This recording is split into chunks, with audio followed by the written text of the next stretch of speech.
Steve Smith. ഇംഗ്ലണ്ടിലും ഓസ്ട്രേലിയയിലും മാത്രമാണ് Don Bradman cricket കളിച്ചിട്ടുള്ളത്. ആ കാലത്ത് മറ്റ് രാജ്യക്കാരൊന്നും അന്താരാഷ്ട്ര ക്രിക്കറ്റ് മത്സരങ്ങൾ ആ സമയത്ത് അങ്ങനെ കളിച്ചിരുന്നില്ല എന്ന് തന്നെയായിരുന്നു അതിന്റെ പ്രധാനപ്പെട്ട കാരണം.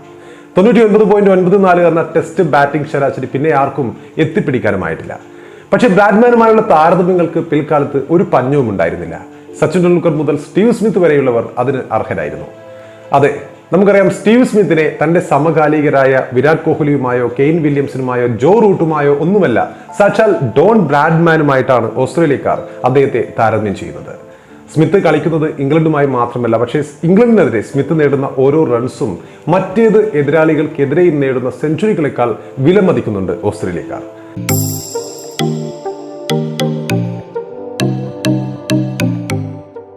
നമുക്കറിയാം, പന്ത് ചുരണ്ടൽ വിവാദത്തിന്റെ കണ്ണീരും പദം പറച്ചിലും സസ്പെൻഷനും കഴിഞ്ഞ് 2019 ആഷസ് തുടങ്ങിയതോടെ കളി മാറുകയായിരുന്നു, സീൻ മാറുകയായിരുന്നു. സ്റ്റീവ് സ്മിത്ത് അക്ഷരാർത്ഥത്തിൽ ആ ആഷസ് പരമ്പരയിൽ റൺ മല തീർത്ത് തന്റെ പേരിൽ എഴുതി ചേർക്കുകയായിരുന്നു. എന്ത് മനോഹരമായ ഒരു സെഞ്ചുറി ആയിരുന്നു അത്. അദ്ദേഹം ഇടവേളയ്ക്ക് ശേഷമുള്ള ആ തിരിച്ചുവരവിലെ സെഞ്ചുറി, ആ ഒരു തിരിച്ചുവരവിനെ ഒരു ഒന്നൊന്നര തിരിച്ചുവരവ് എന്ന് തന്നെ വിളിക്കണം. സ്റ്റീവ് സ്മിത്ത് ആഷസിലേക്കും അന്താരാഷ്ട്ര ടെസ്റ്റ് ക്രിക്കറ്റിലേക്കുമുള്ള തിരിച്ചുള്ള വരവറിയിച്ച് അന്ന് സെഞ്ചുറി നേടിയത് ടീമിനെ ഒന്നടങ്കം ചുമലിലേറ്റിയ ആ ഒരു സെഞ്ചുറി ആയിരുന്നു 2019. ടീം തകർച്ച നേരിടുന്ന സമയത്ത് സ്മിത്ത് സെഞ്ചുറി പ്രകടനത്തോടെ ഓസ്ട്രേലിയയെ മാന്യമായ സ്കോറിലെത്തിച്ചു വന്നു. മറ്റാരും അർദ്ധ സെഞ്ചുറി പോലും നേടാത്ത മത്സരത്തിൽ സ്മിത്ത് നേടിയ 144 റൺസാണ് ഓസീസിനെ 284 റൺസ് എന്ന തരക്കേടില്ലാത്ത സ്കോറിലേക്ക് അന്ന് എത്തിച്ചത്. നമുക്കറിയാം, പന്ത് ചുരുണ്ടൽ വിവാദത്തെ തുടർന്ന് ടീമിൽ നിന്നും പുറത്തായ സ്മിത്ത് ക്രീസിലേക്ക് വരുമ്പോൾ അന്ന് കാണികൾ കൂവി വിളിച്ചിരുന്നു.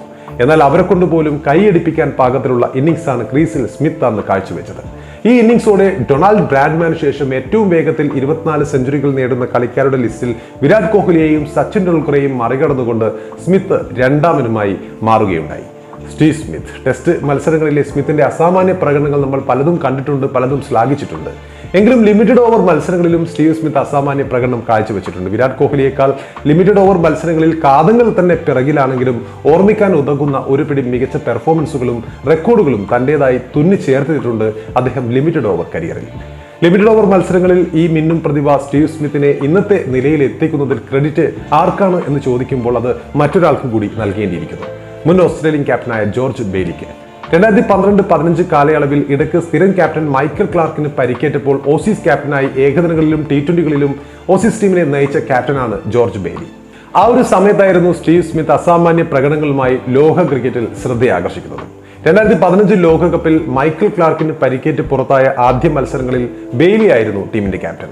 ആ മത്സരത്തിൽ അർദ്ധ സെഞ്ചുറി നേടിയെങ്കിലും പിന്നീട് ക്ലാർക്ക് പരിക്ക് മാറി തിരിച്ചു വന്നപ്പോൾ റിസർവ് ബെഞ്ചിൽ ഇരിക്കാനായിരുന്നു ക്യാപ്റ്റൻ ബെയ്ലിയുടെ വിധി. മധ്യനിരയിലെ പ്രതിഭാധനരായ ഒരു പിടി താരങ്ങൾ ഉണ്ടായിരുന്നു എന്നത് തന്നെയായിരുന്നു ഈ പുറത്തിരിക്കലിന് കാരണം. പക്ഷേ ആ സമയത്ത് അദ്ദേഹം നിർദ്ദേശിച്ച ഒരു തീരുമാനം അന്ന് താരതമ്യേന പുതുമുഖമായ സ്റ്റീവ് സ്മിത്തിന് ഗുണമാവുകയും ചെയ്തു. ഓസീസ് ടീമിന് അതൊരു അനുഗ്രഹമാവുകയും ചെയ്തു. ആ ഒരു തീരുമാനം, ആ ഒരു നിർദ്ദേശം എന്താണെന്ന് ചോദിക്കുമ്പോൾ 2015 ICCയുടെ ഏകദിന ലോകകപ്പിലെ മിന്നുന്ന പ്രകടനത്തിലൂടെയാണ് സ്റ്റീവ് സ്മിത്ത് ലിമിറ്റഡ് ഓവർ ക്രിക്കറ്റിൽ ശ്രദ്ധേയനായത് എന്ന് നമുക്കറിയാം. ഓസീസിനെ ലോക ചാമ്പ്യന്മാരാക്കുന്നതിന് ചുക്കാൻ പിടിച്ചത് അന്ന് അദ്ദേഹമായിരുന്നു. ടൂർണമെന്റിൽ ടീമിന്റെ ടോപ്പ് സ്കോററും സ്മിത്ത് തന്നെയായിരുന്നു. 67 ആവറേജിൽ ഒരു സെഞ്ചുറിയും 4 അർദ്ധ സെഞ്ചുറിയും അടക്കം സ്മിത്ത് എന്ന് വാരിക്കൂട്ടിയത് 402 റൺസാണ് 2015 ലോകകപ്പിൽ. അപ്പോൾ സ്മിത്തിനെ 3-ാം നമ്പറിൽ പരീക്ഷിച്ച് നോക്കാമെന്ന നിർദ്ദേശം അന്ന് ടീം മാനേജ്മെന്റിന് മുന്നിൽ വെച്ചത് ഈ ജോർജ് ബെയ്ലി ആയിരുന്നു. ബെയ്ലി തന്നെ പിന്നീട് ഒരു അഭിമുഖത്തിൽ ഇത് പറഞ്ഞിട്ടുമുണ്ട്. അന്ന് അങ്ങനെ ഒരു നിർദ്ദേശം മുന്നോട്ട് വെച്ചത് ഞാനായിരുന്നു. അപ്പോൾ ആ പൊസിഷനിൽ ബാറ്റ് ചെയ്യാറുണ്ടായിരുന്ന മിച്ചൽ മാർഷ് മോശക്കാരനായിരുന്നില്ല. എന്നാൽ ഇന്നിംഗ്സ് മുഴുവനും ബാറ്റ് ചെയ്യാൻ മിച്ചലിന് കഴിയില്ല. പക്ഷേ സ്മിത്തിന് 50 ഓവറും ബാറ്റ് ചെയ്യാനുള്ള ശേഷിയുണ്ടെന്നും എനിക്ക് ഉറപ്പുണ്ടായിരുന്നു. സ്റ്റീവ് സ്മിത്ത് ആ സമയത്ത് 6-ാമനോ 7-ാമനോ ആയിട്ടായിരുന്നു ബാറ്റിങ്ങിന് ഇറങ്ങിയിരുന്നത്, ബെയ്ലി പറയുന്നു. അപ്പോൾ അങ്ങനെ ഒരു തീരുമാനം ഓസീസ് മാനേജ്മെന്റ് അംഗീകരിക്കുകയുണ്ടായി. ആ തീരുമാനം പൊന്ന എന്ന് തന്നെ പറയാം.